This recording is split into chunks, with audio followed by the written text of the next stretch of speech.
So we just finished the filter operation, and what I want to do is I want to add a couple of new records.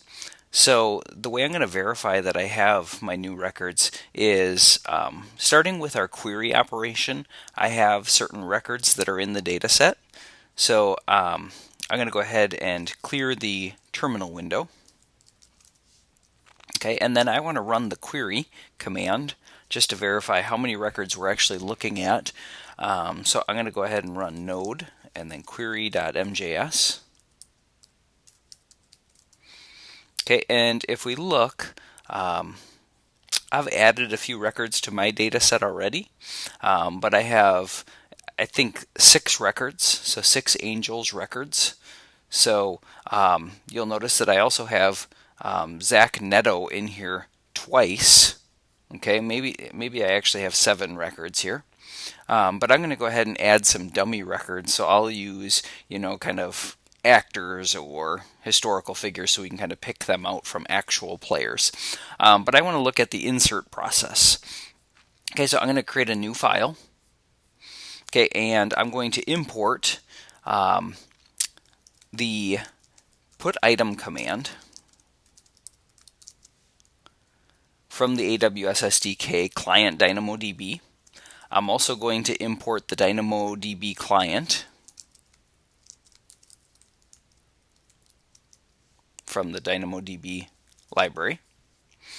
And then lastly, I'm going to go ahead and import Marshall from the util DynamoDB. I'm going to save this file as insert.mjs. Okay, and I want some of the same code that I had before in the query. So I want to create an instance of a client. I'm going to have some parameters. I'm going to run my command, and then I'm going to log some data. So I'm going to do all of these things. But with an insert, it's a little bit different. My parameters, I'm not going to have a key condition expression or expression attribute values, but I still am going to have the endpoint. I'm still going to have the table name. What's going to be different here is I'm going to have an item that is an actual player. Okay, so my player is going to have a team ID. It's going to have a player ID.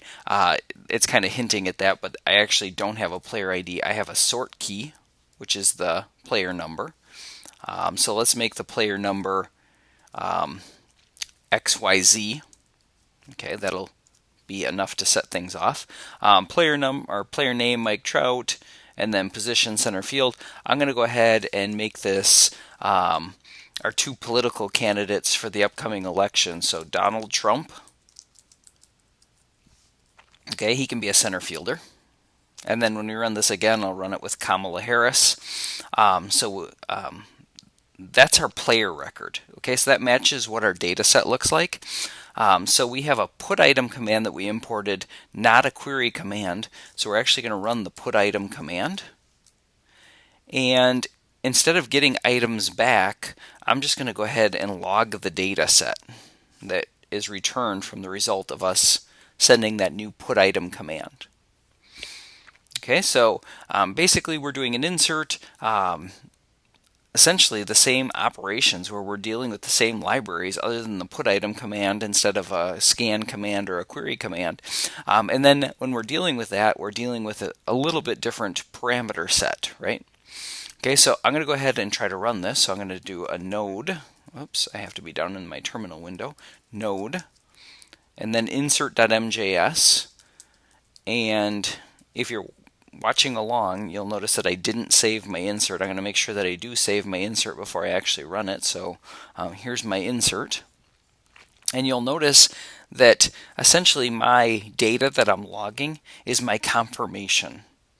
Okay, and the confirmation that I'm really looking for is this status code being 200. Okay, so to me that looks like success. It looks like that record was inserted. Okay, and I can verify that by looking at my query. Okay, and you'll notice the last record in my data set is this Donald Trump record. Okay. Okay, so that's one additional record that now belongs to the Los Angeles Angels. If I change this record, so I change the record to Kamala Harris, and let's say I make her a starting pitcher. Okay, and I want to run the insert command again. So I'll just go ahead and run the insert command again. Again, I get the status code of 200.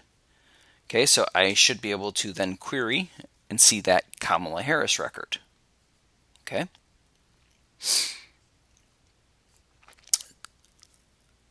But you'll notice that I have a Kamala Harris record here, but I no longer have a Donald Trump record. Okay, if I look at the data set, it looked like it was successful when I did the insert, but you'll notice that that Donald Trump record now became a Kamala Harris record. So instead of actually doing an insert, I did an update. Okay, maybe I intended to do that, maybe I didn't, but I just want to point out the fact that the Donald Trump record is now gone and it's replaced with Kamala Harris. So what's going on here is the fact that when I was dealing with this item, the team ID and the sort key, which really makes up the key value for that record, the partition key and the sort key, since I'm dealing with the same key, the put item command then treated that put item command with these parameters as an update as opposed to an insert. So if the record already exists, then it goes ahead and does an update. If the record doesn't exist, it'll do an insert. Okay, so if I want to put both records in, so let's say I wanted to revert back, or I just want to insert Donald Trump back into the data set. Okay, so Donald Trump being a center fielder. I'm just going to make sure that the sort key is different. And because the sort key is different, now we're going to treat that as an insert. Okay, and now if I run the query, I'll have both records. Okay, so both records are there. Okay, so that's the option of that put item command. It'll either do an insert or an update. Okay, one thing I do want to point out is most people do not deal with JSON the way this JSON is structured. And by that I mean most people are not going to send me the team ID being a string and then player info underscore LAA. Most people are just going to actually give me the attribute and they're going to exclude that data type. Okay, and that goes for all of these attribute values.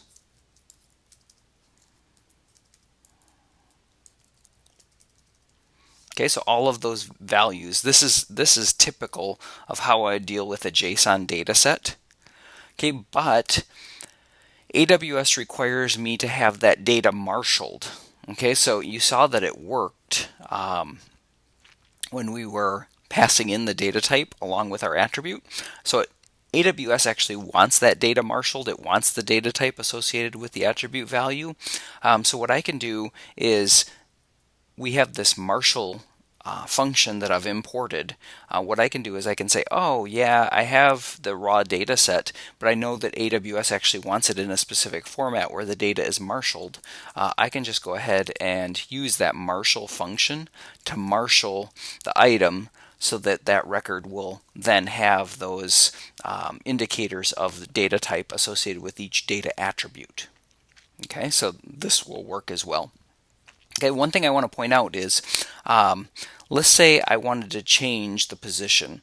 Okay, so positions right now I have as center field, but let's say I wanted to be a little bit more of a baseball insider and give the numeric value for a position. Okay, so pitcher being 1, catcher being 2, first base being 3. Okay, so as I go around the diamond, each individual position is assigned a numeric value, kind of like an enumerated type.